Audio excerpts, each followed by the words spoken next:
এখন জাতি হবে না ভাই, তুমি এমনি খালি হাতেও করতে পারো, দরকার হলে এই 10 টাকা দাও, তুমি কাকা আশীর্বাদ করবা, এটাই হলো সব থেকে বড় কথা। মন থেকে না হ্যাঁ, আশীর্বাদ করাটাই নেই, টাকাটা দিয়ে কিছু হবে না।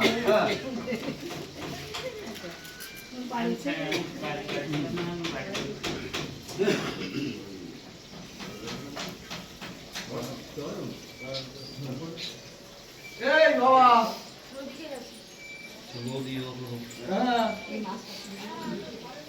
ও সে বৌদি রয়েছে বাইরে, এই তো এখানে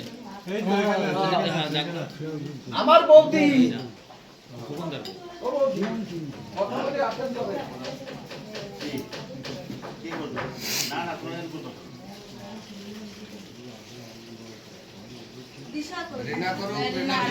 হ্যাঁ করবে তো না